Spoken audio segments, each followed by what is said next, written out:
Welcome to For the Record. I'm Elena LaQuatra, and we're following two big topics on today's show. Later this half hour, we're going to be learning about a rare disease that will be the focus of an awareness walk coming up in just a matter of weeks. But first, we're talking about back to school, in particular, vaccinations. And we're sitting down with Dr. Joseph Irakri, Department Chair of Pediatrics at Allegheny Health Network, to discuss the guidance that's out there and how to make sense of it all. Take a look.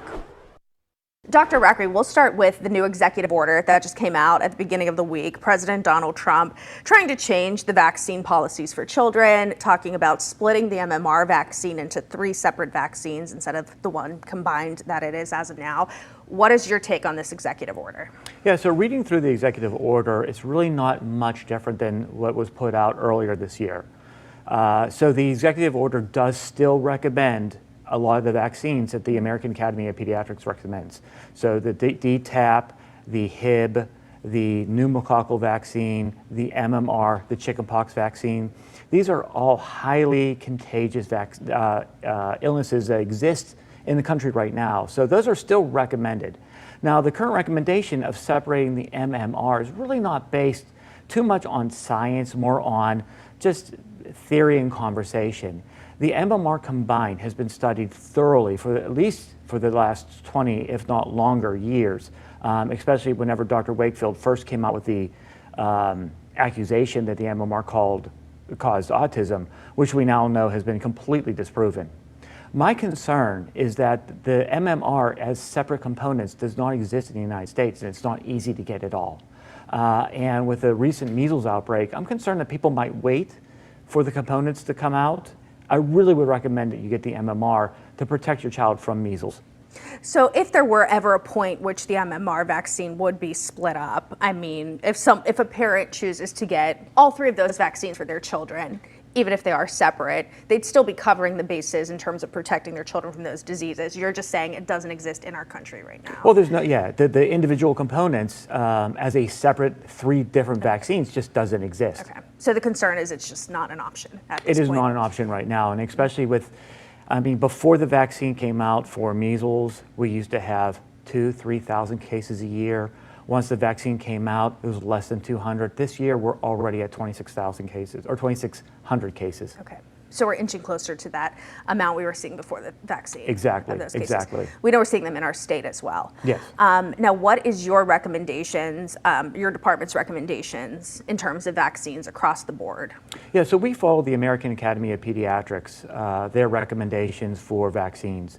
It starts off with, the hepatitis B at birth. The reason why the hepatitis B is given at birth is if it's given within the first 24 hours, it decreases the risk of hepatitis B being transferred from the mom to the baby. One of the pushbacks for that is, I've been tested, I know I don't have hepatitis B, but there are some occasions where the tests are wrong and it's not picking up the hepatitis B. We do know that the vaccine is incredibly safe when given at birth. So the risk-benefit ratio leans more to giving that hepatitis B at birth. The diphtheria, tetanus, and pertussis, that is a well-known one, especially with the rise of whooping cough being caused from the adults passing it to the kids. And that's where the DTaP comes in. Pneumococcal, or the Prevnar vaccine, this is a vaccine that is, in my lifetime, just came out. So it was great to see because, whenever you see kids with invasive pneumococcal disease, they get sick very fast, meningitis, blood infections, similar to the Hib, We also recommend the rotavirus vaccine. This is an oral vaccine to prevent rotavirus-induced diarrhea. Again, it's, in my lifetime, practicing 30 years, it's a newer vaccine, and I remember when it's rotavirus season and the kids would be having vomiting and diarrhea and being admitted to the hospital all the time. Since that vaccine has come out, we've seen a significant reduction in that, especially under the age of 2. A lot of kids heading back to school, of course, in the next week, 2, 3 here. Where's the best place for parents to go to find exactly, well, first of all, making sure their children are immunized against all the, diseases, and they're up to date, but also for them to check to make sure that they're following that list? Yeah, so I think as far as resources go, you could never beat your primary care provider. Find your pediatrician or your family practice doc, whoever you follow with. Maintain your regular well child, which is very important. At that point, you should be seeing your pediatrician at least once a year. having that vaccine schedule reviewed, going over it with you and making sure that you're up to date. That is the best resource. The school recommendations for vaccines is a little bit different than what the American Academy of Pediatric recommends. So I think it's best to follow with your healthcare provider. For example, the requirements for schools in Pennsylvania does not include pneumococcal, does not include Hib, believe it or not. And those are the two that I think are the most important vaccines to get. So I think it's always best to just go back to your primary care provider and making sure you're up to date. Okay, now kind of switching gears here, let's talk about those vaccines that people are getting annually, the COVID, the flu, the RSV. What's your recommendation for young children, children heading into the school year, and even teenagers? Yeah, so let's talk about the RSV first. So there is a vaccine that's given to moms whenever they are pregnant, that's given before they deliver. That vaccine confers immunity to the baby against RSV. RSV, respiratory syncytial virus, is in most of us a common cold. Every child will get RSV at least twice by the time they're 2 years of age. It is that contagious. For some people, it's just a runny nose. For some little babies, it could be respiratory distress in the point where they need to seek medical attention or even be in the hospital for support. So I do recommend the moms getting it. It confers immunity very nicely. If the mom does not get it, there's another product that we give after birth. This is actually a monoclonal antibody. It is not a vaccine. So what we're actually doing is we're giving the baby the antibodies to fight RSV. Oh. And it lasts for about 6 to 8 months afterwards. So that's why it's very good as far as that goes. Is that in a shot form? It is a shot form. It is a shot form. But it's not technically the vaccine. It is not. So whenever you are, even though it is a shot, it's not a vaccine. So the way a vaccine works is that we are giving an attenuated or a dead part of the virus to the kid. We're tricking the immune system to think that it has the infection so that the body makes its own immune response to that virus. So the body creates its own immunity.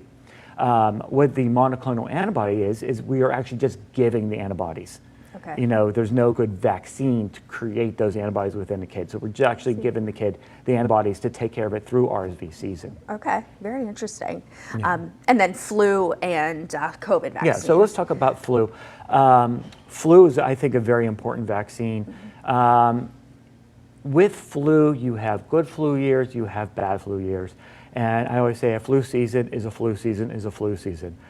Sometimes it will come through and it'll be a very bad season. Sometimes it will come through and be a very mild season. And there's no real true way to predict how bad it is.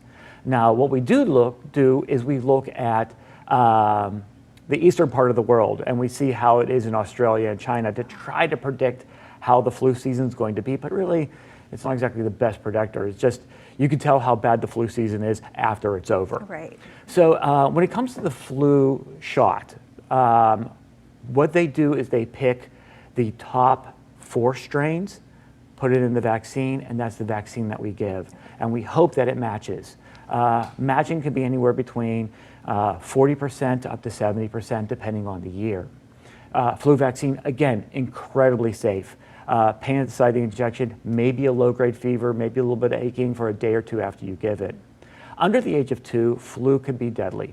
Now, not huge numbers of deaths, anywhere between 2 to 4, 600 a year. But the concerning thing is, of the kids that die of flu, half of them have no pre-existing medical condition. So it could really affect a healthy kid. So under the age of 2, definitely get the flu shot. After the age of 2, I recommend the flu shot every year because it is more of a shot of convenience. You don't want to get sick, you don't want to get ear infections or pneumonia or other problems following the flu. You want to be able to stay in school, you want to be able to go to work, and because of the safety profile of it, it's definitely worth getting the flu shot. Mm-hmm. Now, COVID vaccine is another one that I think it requires a little bit more of a conversation. What we've seen with COVID is there has been a significant decrease in the risk of hospitalization from COVID for children. You know, so that risk of ending up in the hospital is not as high as it would be, say, for flu. However, you have to look at the individual risks that are happening in the family. Is there a young baby at home? Is there elderly at home? Are there other conditions that would require COVID?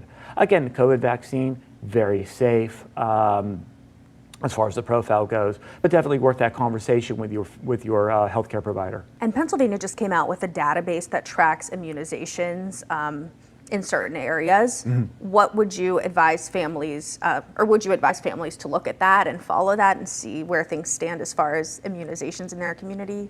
Yeah, the data tracker really helps us as pediatricians and healthcare providers, allowing us to know where the child is if you're up to date. Now, a lot of times parents, do not have their vaccine records, or they move from a different area of Pennsylvania, see us as new providers. So it's always great to have access to that vaccine database to make sure, first, that the child's up to date, and second, you're not giving unnecessary vaccines when you don't have to. And we'll hear more from Dr. Joe Aracri later this half hour. Coming up, we're going to learn about rare disease, how many of our Pittsburgh neighbors are affected, and the walk being held in just a matter of weeks to raise awareness.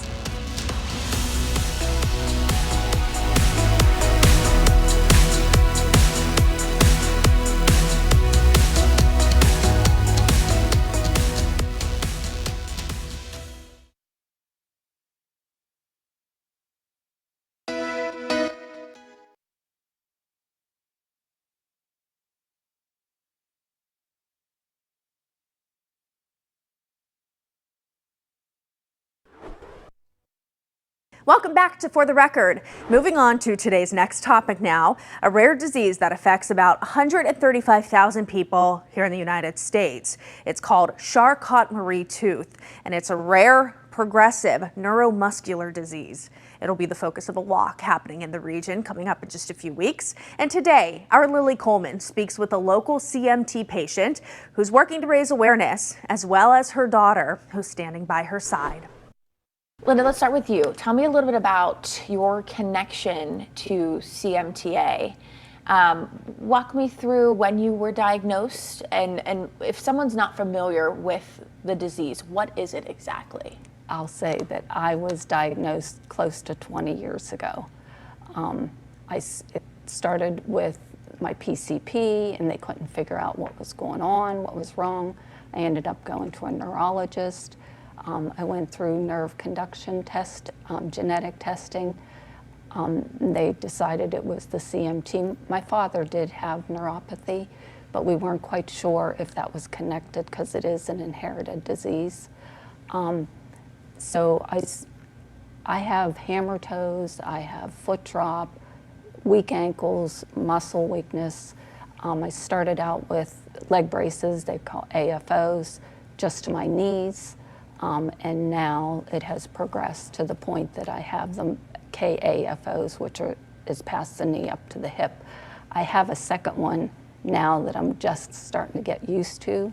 It's given me a lot of challenges with it right now. But in the meantime, I have had to put hand controls in my car so I can continue to drive. I also have a stair lift in my house because I have 21 steps. I live in a townhouse, so for me to stay there, I got a stair lift put in. So it's very challenging. Was it a slow onset of these symptoms building up, or did it kind of happen all at once? What does that look like? No, it was slow.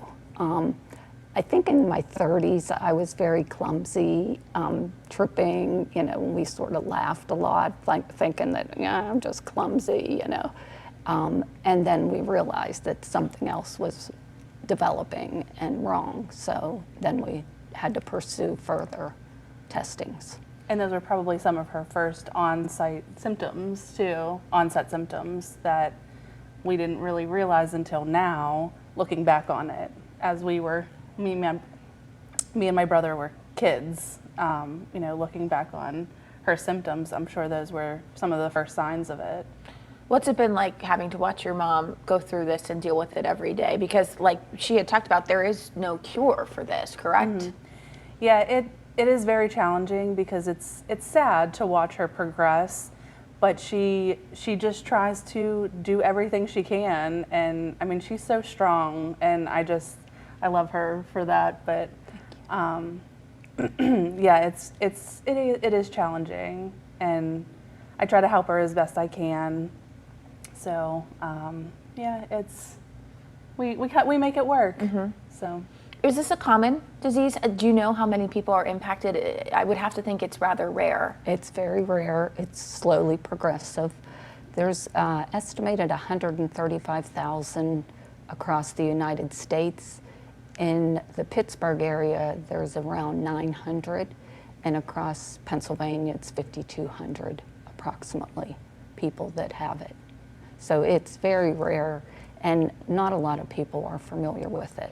Well, when you see the name, and it's so Charcot-Marie-Tooth disease, correct? Yes. Your first thought, at least in my mind, having no familiarity with it, is that it's something to do with your mouth. Yes. Wrong. Yes. You couldn't be further from the truth. You are not alone. Everybody feels the same. It was 3 doctors that had described this in 1886, I believe, and their last names were those 3, and that's why it came to that. Very interesting. Did you have a hard time getting diagnosed? Is it something that you had to fight for? It was difficult because they couldn't pinpoint it. Some of the symptoms are similar to like an MS or something like that, so they were really pursuing that for me. They really felt that maybe that's what it was, and as testing went on, that was eliminated. And that's the other thing. I think other diseases have to be eliminated before they come up with this. So it is, since it is rare, there's not a lot of doctors even that are familiar with it. So that's why it's so important to go to a neurologist. Talk a little bit about that treatment. What does that look like for you? I'm sure it's different patient per patient, but what does that look like, that journey look like for you? Well, mostly the treatment is just to help deal with the weaknesses that I have. There's really no medication to take. I have bad nerve pain, which is really rough, and there's really no good medicine for that. The bracing helps with walking and maneuvering some stuff, but it's mostly going through physical therapy, bracing, hand controls so you keep on going, just certain things. Any assisted devices too, like a walker, cane, those help just manage your symptoms, just so you can become and still be independent as best you can. Yeah, balance is really one of the problems too. And I started out with a cane, walking with a cane, and now I've progressed to a rollator. And if it's distance that I have to walk, either my friends or family will push me in a wheelchair or the rollator just to keep me going and keep doing things, because I try to do that, but it's very challenging. It seems like you have a very good support team I that do. just helps you along the way, which is wonderful. Yes. Talk about the bond that you two share. That has to be very special. It is. Yeah. That's hard. I mean, we've been through a lot, and going through her journey, I think has brought us closer together too. And it's, I mean, we spend a lot of time together, and like I usually take her shopping or grocery shopping, so we do have we have a strong connection. So.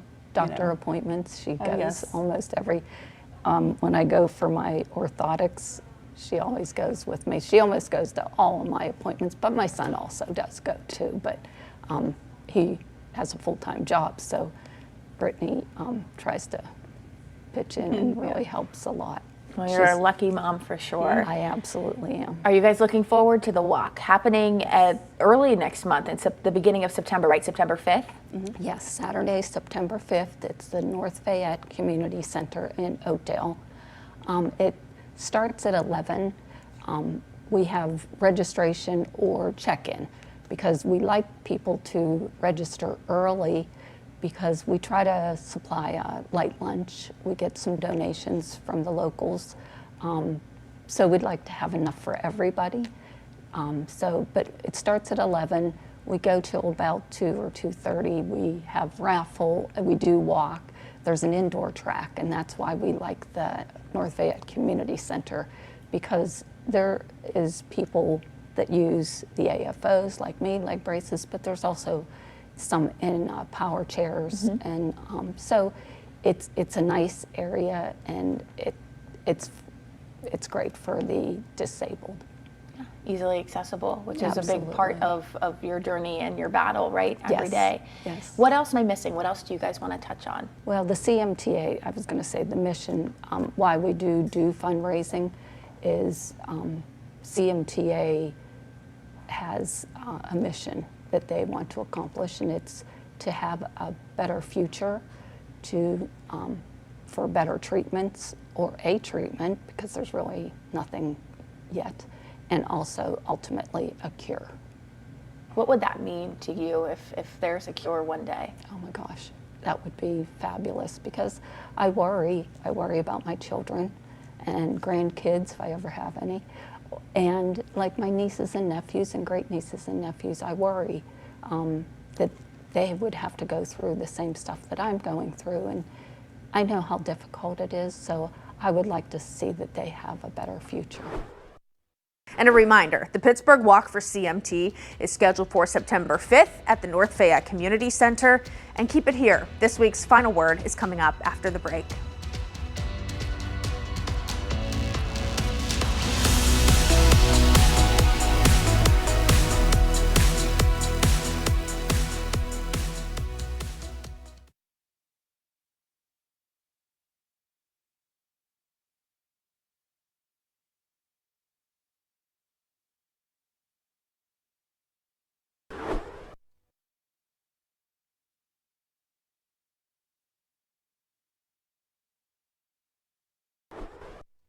Welcome back to For the Record. Before we wrap things up, I want to go back to Dr. Joe Aracri and our earlier conversation about vaccines. For this week's final word, he shared this advice for families.